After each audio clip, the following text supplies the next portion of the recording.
The book was published in London in 1997. The 90s saw sudden advances in technology, like film and internet, as well as the Petronas Twin Towers being built in Kuala Lumpur, which, until 2004, were the tallest buildings in the world. It was also the era of new advances in cinema.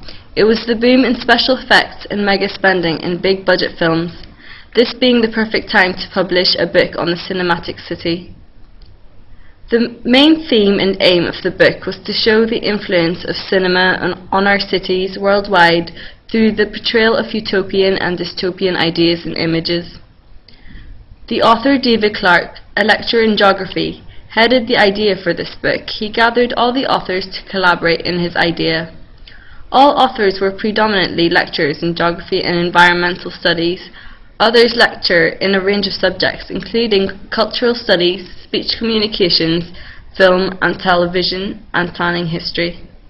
It was therefore not directly obvious why lecturers, predominantly specializing in geography, would choose to write about the cinematic city. This book tries to show the relationship between the cinema and the city and how this has influenced the city's development. The introduction by David Clarke is a brief overview of the book and its importance to understanding the cinema and the city. He talks of how the painting of a city can give us a feeling of the place, but the cinema takes us to the city, and the viewer becomes one with the city.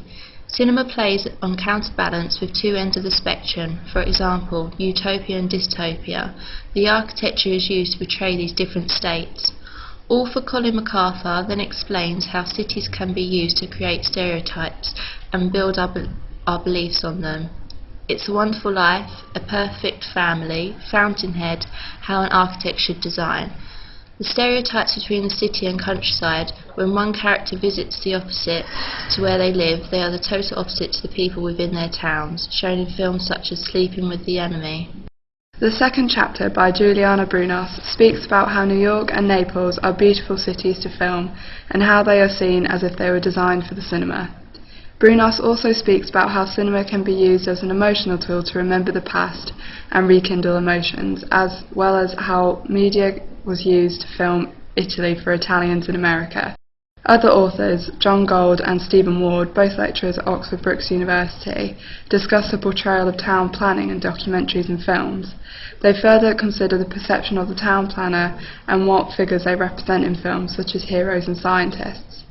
Frank Krutnik continues this study of the relationship between the city and film through examining a specific genre, film noir. It's a Wonderful Life and When Strangers Marry are two of the noir films that Krutnik explores, where cinematic devices such as flashbacks and nightmares are used to relate the nature of noir films to the sense of tension and confusion in cities during the interwar period. Will Straw then discusses the post-war concern in the 1950s and how it influenced films and media during that era. Many of these films were inspired by the Kefauver Committee, a Senate committee investigating organized crime and urban corruption. In post-war American cinema, there was particular emphasis on the American city. This shows through post-war film titles, clearly stating the city's names in order to show its importance within the film, such as New Orleans Uncensored, Kansas City Confidential, Las Vegas Showdown, Miami Expose, etc. In the chapter Cine Cities in the 60s, Anthony Easthope talks about the 60s naturalized city, where the city becomes unmarked and invisible, just a backdrop to the film with no mention of what particular city in which the film is set. Easthope also speaks about the focus on travel in 60s films, with the prevailing boom of air travel.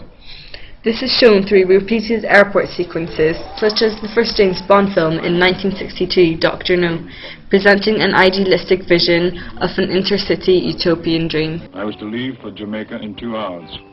License to kill. Now you maybe miss it. You don't miss a thing. I decided to accept your invitation. I have to leave immediately. Just as things were getting interesting again.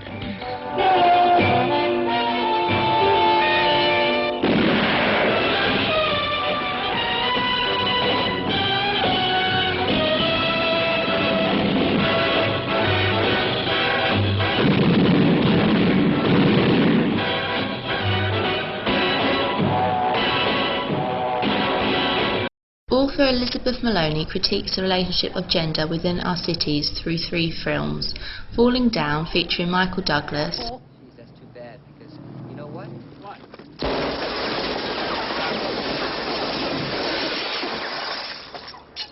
think it's out of order. Night on Earth by Jim Jarmusch, and Just Another Girl on the IRT by Leslie Harris. People hear about my neighborhood and assume some real fucked up things, but I'm gonna tell y'all the real deal. Drop the track. Is it ready? Is it ready? Yo, I gotta flow and let 'em know. Here we go. Just another girl. This is done through showing power in feminised spaces of the home, upturning gender stereotypes within cities, focusing on feminine sexuality within cities and different gender dominations of public spaces. In What Remains of the Cinematic City by James Hay, he speaks about the current places of both cinema and the study of cinema. He speaks about how cities use film and film festivals to depict themselves as centres of culture, as well as increase their visibility for travel and tourism. He also talks about the struggle of cinema studies to find a place amongst more public accepted fields of study. Ian Chambers, in Maps, Movies, Musics and Memory, portrays cinema and film as a visual record of the world and changing of cultures, another form of storing memory, believing that cinema has become a universal language understood over the globe, giving opportunities for cities to communicate to each other and spread knowledge, interest and understanding of other cultures. However, there were some chapters where the focus or aim was unclear, for example the chapter From Ramble City to the Screening of the Eye by Marcus Dole and David Clarke. It seemed to be trying to relate schizophrenia to Blade Runner's play on what's real and what's imaginary. However, particular points and analysis they were trying to communicate weren't clear or were lost due to the wording and language being particularly hard to read and repetitive. This was a similar problem in the 9th chapter by Rob Lapsley. He seemed to be speaking about a child's dependency and image of its mother. However, it was very repeatedly mentioning this capitalized other, which it was very unclear and not explained as to what it was or its purpose. Unfortunately, the majority of the chapter was centred around this other, which, without fully understanding it, made the entire chapter difficult to understand.